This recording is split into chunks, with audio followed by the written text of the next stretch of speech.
Okay, welcome back to the automated TV. Again, today the broadcast is a little bit late. I had to do earlier stuff today, but it is what it is. First of all, thank you for everyone for subscribing. We've got 2 more subscribers, I believe, to 124. So I think we gained 2 more overnight. So again, we're just making this work.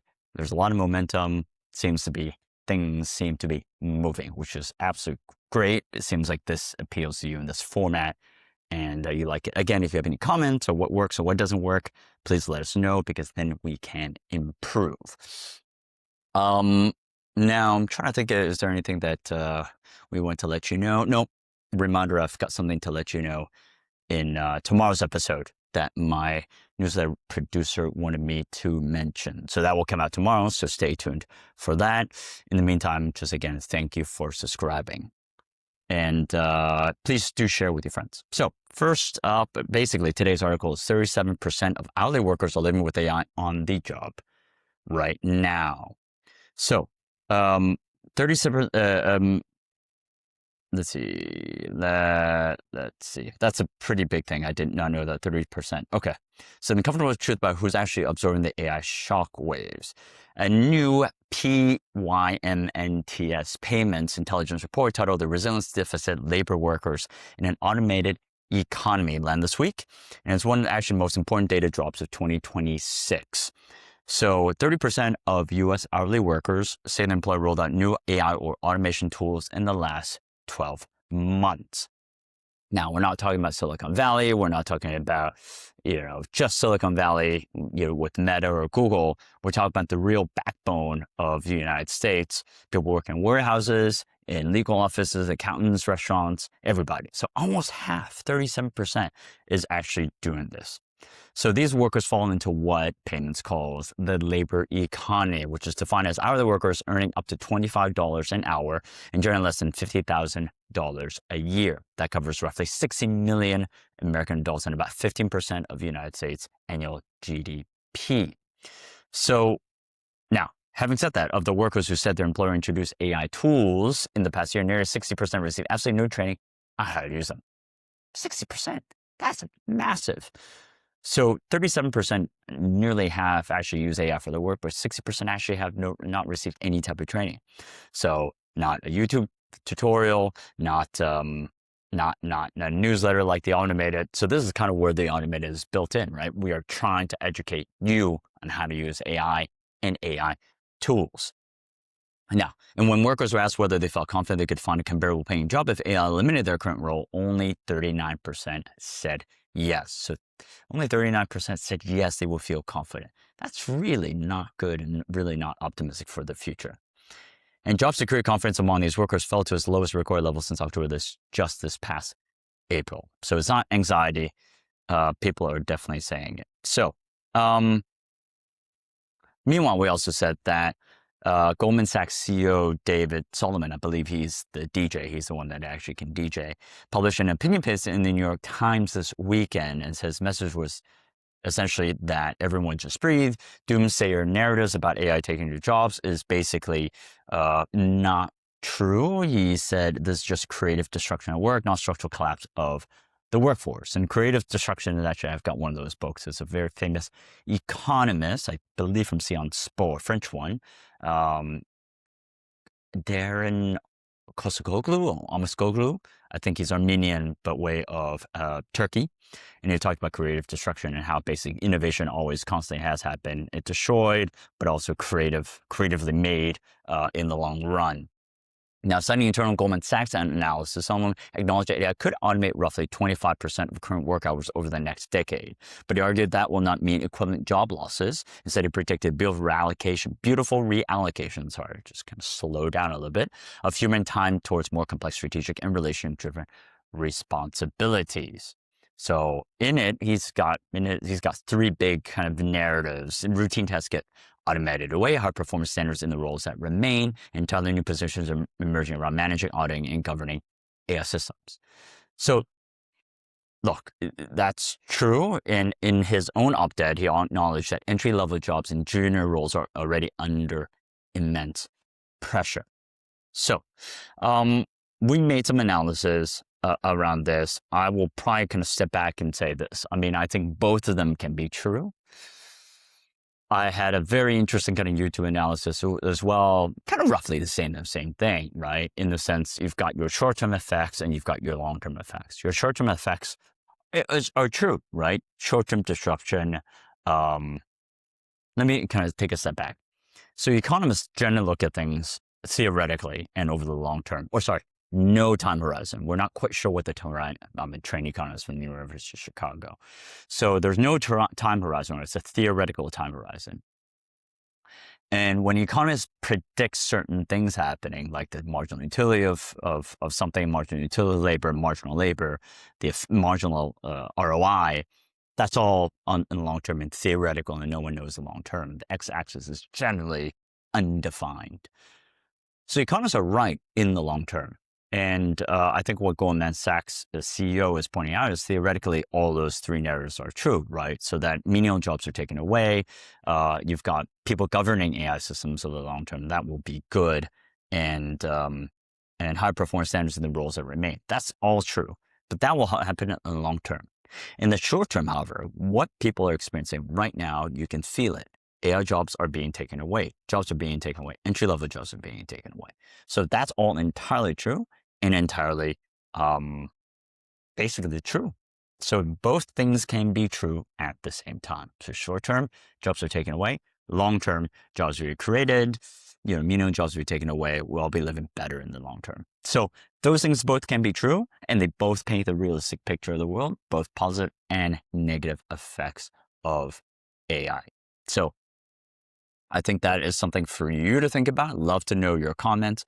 Love to know what you think, whether you have anxiety yourself or you jive with one perspective or the other, or you actually are quite balanced like me. I'd love to learn what you think, and please drop it in the comment section below. Okay, around the AI block. Today we've got a survival guide to the words behind the AI boom. The second one was how to navigate the justice system when AI is hallucinating evidence. That's actually a pretty interesting article. Why AI strategy stops where the PLC starts. Hard lessons from the OT front lines. China's cybersecurity authority exposed 5 cases involving staging online rumors, AI-generated misinformation. Pope Leo denounces the culture of power driving the rise of AI. And Met police officers suspended after new AI tool uncovers sexual content on work device. So I'm going to kind of react to the last two, right? Pope Leo denounces the culture of power. I saw some of his statements around Anthropic. So I'm going to take what I said previously and I'll bring it back. I kind of thought that, look, excuse me, his thinking around AI and it was contributing to Anthropic. I didn't quite like that because I didn't think that Anthropic should play a role. Private company, AI company should play a role in discussing AI with basically the Pope, who was commanding millions and millions of believers in Catholicism and even non-believers of Catholicism, but Christians. What he said was quite nuanced. He said that it definitely AI is biased. I'm just reacting to what I saw on the social media. AI is biased. It's infallible. It should not be used for destructive capabilities. So those two things already top of line and top of mind, I thought that was actually pretty strong. And I thought that was quite wise. So I liked what he said around there. I just didn't like the fact that he was kind of working with Anthropic. And to some degree, this is Anthropic's mission, right? Is there is a certain amount of bias. Look, they did try not to work with the Department of Defense, but still there's always going to be some tie. I believe actually they're working with Palantir.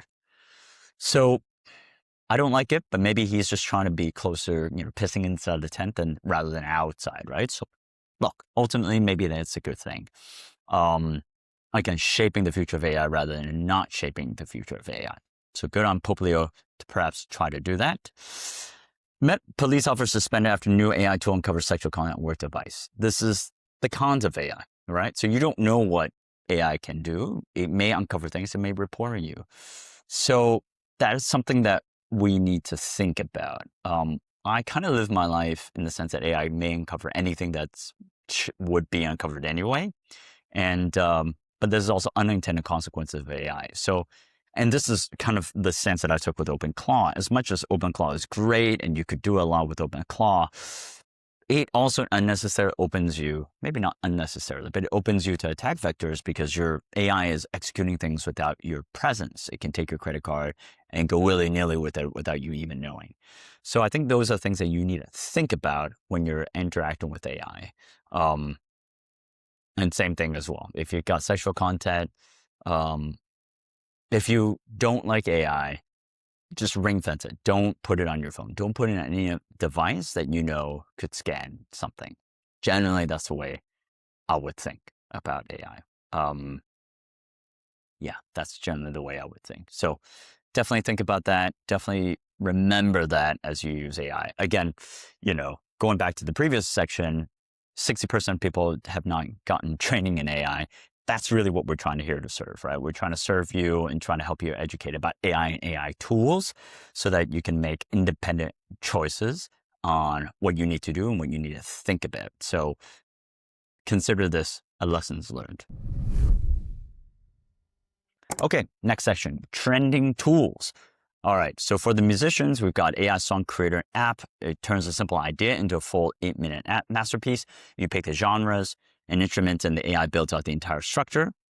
For the ad wizards, we've got Hollow AI. It's marketing magic. Just paste your website URL and it automatically extracts your brand DNA to generate a high converting ad copy. Actually, that's pretty interesting. I like anything like Canva, for example. You can actually create I think I played around with something like that as well. It kind of gives you a high level brand identity. I think it's always good because then you can pass it on to other people to help you create content.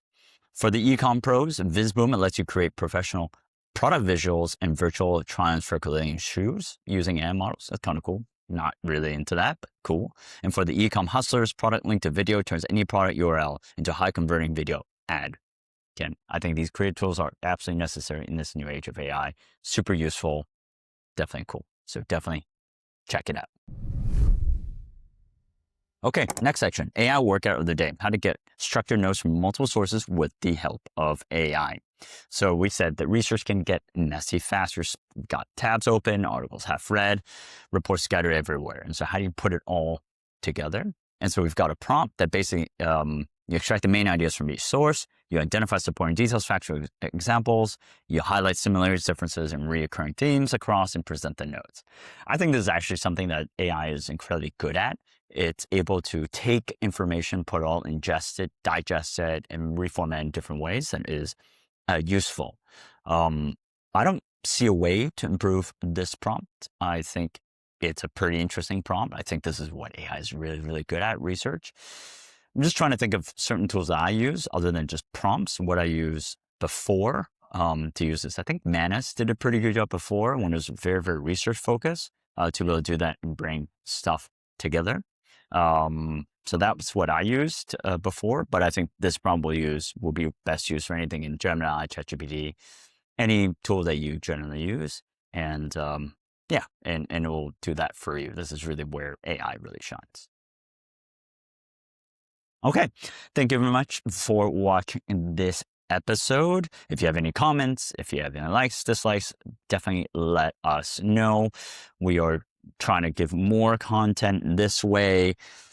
I should probably pose this question to you. I think generally people are saying that they like the subscribers we have watching the show told us that they like the further out view rather than this close-up view because then they can see the laptop that I'm reading the AI news from and put a couple coffee mugs in here and dress it up a little bit more. So I think, let me know whether you like the close-up view or the backup view. I generally like the backup view with a wider angle. So if you prefer that, let me know. If you prefer the close-up view, let me know as well. So until next time, cheers.